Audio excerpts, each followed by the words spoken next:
between Ava and Boyd. Boyd makes Ava drink. She doesn't want to drink. And then they talk about their wedding, their upcoming nuptials. And I have a clip of that. Maybe me and you ought to write our own vows. You serious? I am. Not some rote commitment recited without meaning. Something from the heart. I know till death do us part, 'cause I don't want to hear about that on my wedding day. Oh, me neither. But I do think we ought to talk about commitment, trust, loyalty. Those are important words. Wouldn't you agree? Why wouldn't I? You know, when my mom and daddy got married, I promised to obey was in their wedding vows. Did you hear that from inside your mama's womb? My daddy'd bring it up every time he hit my mama. Although I don't think he ever did get around to obeying her. Bowman never troubled himself making excuses. Me, myself, I don't believe that a man should ever hit a woman. Or at least I ain't found a reason yet. Meaning you could find one? Well, what if a handsome man smiled at me and somehow that was my fault? Or I didn't have your dinner ready exactly when you came home? Would you beat on me, then apologize and promise to never do it again? Keep that promise. Maybe one day. Maybe two. Babe, have I ever done anything to you? Have I ever hurt you in any way? Bowman was sweet as candy till we got married. Then I was his property. Well, I ain't my brother. No, but you are a Crowder, aren't you? You forced me to come up here. You make me drink when I don't want to. You gonna take this bottle, crack it over my head next, like Bowman would do? Yeah. And it kind of escalates from there. They both stand up. There's a physical confrontation. Ava hits Boyd a couple of times. The next thing you know, he's got his hand around her throat. And then it leads to a very passionate conclusion, which all of this, the physical altercation with Boyd and Ava, the length of this scene is like 6 minutes long from beginning to end. All of it very, very unusual for Justified. And I think they nailed it. Oh yeah. Very, very well done. And it does, Ava is speaking, there's obviously layers to what the words that she's saying. So I did notice like kind of how careful she was to avoid answering his question. Like he asked her, have I ever done anything to hurt you? And we find out later, and I have a clip of that later that we'll talk about, that, yeah, in fact, he has done plenty to hurt her. Yeah. And she does it. She avoids answering his question. She misdirects. She's like, well, Bowman was sweet as candy until we got married. And then I was his property as well. Just the way she says property is funny to me, but, yeah, it's a really unusual scene for the show. I think it's a really good scene for the show. I think Ava is absolutely killing it kind of with her acting in this episode. And of course, Boyd, is Boyd. I also think that, look, I don't think Boyd is wrong to be putting her sort of in this position.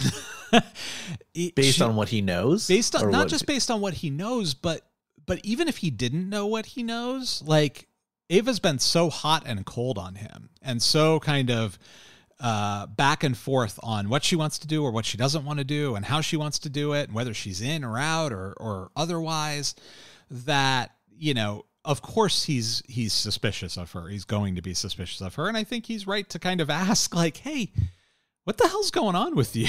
Like one day we're drinking a bottle of whiskey to the corners on the bar. That was like 3 days ago. And now I want you to come up to my hunting cabin with me and you won't even come up. I will remind you, 2 days ago, we were in Lexington in a hotel room together. It's very, very strange. And, you know, and it's true to life, right? I mean, that's how I would expect Ava would be if she were under the immense amount of pressure that she's under in the show. And that's what I think it is. I think she has to deal with all of this different pressures from different angles, right? Oh, is Boyd gonna murder me? Right. to you know, how do I get out of the situation that I'm in? Yeah. You know? I mean, she had to feel like when he was like, okay, we're going to Bulletville. I mean, that had to be the first thing that crossed her mind was like, holy shit, he's going to kill me. Yeah. He knows what's up. He's going to kill by me. ourselves, you know, like she's saying that. And I did have a note here that this is the same Bulletville where in the season 1, that's the season 1 finale, right? That's cabin. Right. Yep, it's the cabin. Yeah. So who did the repairs? I mean, you know, like it was probably Boyd when he was in his season 2 industrious mode. Oh, that's true. Yeah. It was the first thing he did is he fixed up the cabin before he started working in the coal mine and living with Ava. Hey, I have a question for you actually, and it's unrelated, but it comes back to the Raylan and Winona storyline. Where is Raylan living these days? Do we have any idea? Is he staying at Arts or not Arts? Arlo's? Is that where he's living? Do we think? No, I thought he was at that hotel, that same hotel from season 1. Well, no, but he moved out of that hotel and like remember after the guy came to kill him and Winona, they moved out of there. They moved. He and when Winona left, he moved into the apartment above the bar. He moved into the house that was seized. Yeah. And we haven't seen where he's lived since then. Like we haven't seen Raylan go to bed since then. That's Winona's hotel room. Well, that was what I was trying to figure out. Like, is that did Winona get just a room in that crappy motel because she was familiar with it and she was coming to town? She got the frequent flyer discount or whatever it is. She's like a platinum member or something. Yeah. I mean, the furniture or the decor is very similar to the season 1. It's just it seems like it's a bigger room, you know, like the bigger. Well, it did. At one point, I thought there was like a whole kitchen. Like I'm like they didn't show that in season 1, but it wasn't. It was just like a shelf with a coffee maker on it. Oh. But it did look like a whole kitchen. So. I wonder if they're like the desk clerk is like, oh, these guys, how many bodies this time? All right, I'll get the cleaning crew. We had to retire that last room. It was just too much. We let you stay in there after you shot your dad on the bed. And then you had 2 other bodies there too. Exactly. So they go to bed. They bang presumably. And Boyd wakes Ava up very early. They've probably only been asleep for a couple of hours. Boyd wakes Ava up to go hunting boar. It's time to they got to beat the sunrise. What's great though is that when we do eventually see them outside, it is well after sunrise. It's like 10 a.m. or something.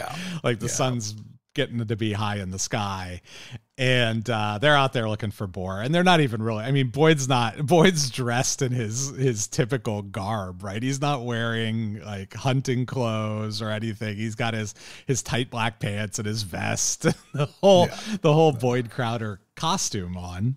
And Ava's just in like regular clothes. They're not really hunting. But they're taught. Well, sorry, go ahead. Oh, I was going to say, it seems like, because boar or the wild pigs are like almost like cockroaches in in certain places. Really? They're that's why it's like I know in Texas like it's like open season, like if you ever see any, you can just shoot them on sight. Any wild pig you can shoot them on sight. Yeah, because like they're like I said, they're destroy crops or whatever. Yeah. Well, I know they get all fired up, and like the males especially in the breeding season get like all fired up and destroy things. Like they can be dangerous too. Oh yeah, they got the tusks and yeah. But anyway, I'm sorry, I didn't mean to interrupt. No worries. Well, Boyd hears one. I mean, so they're out there walking around and talking, and Ava, Boyd asks Ava, what she was the first thing she killed, and she kills a squirrel, and And that leads to Boyd talking about all the various betrayals he's had over the years, you know, from Cousin Johnny and Devil and what he had to do with them and how I wish they'd just talked to me about it. We could have worked something out. And Ava doesn't seem entirely convinced, right, that they could have worked something out. But are you convinced? No, of course not. No, absolutely. He's trying to elicit a confession. It's cop tactics. He's trying to elicit a confession from her so he can feel less bad about killing her. Yeah. So he wants to be sure. But he hears the boar and he runs off. And so everything I said about how great that scene in the cabin was with them, I am going to take a demerit off for this scene where they do a fake out, like Boyd shot her from far away when he goes off to shoot the pig. That's right. She's standing there and we hear the gunshot and she goes, she makes a little scream and like grabs herself like she's been shot.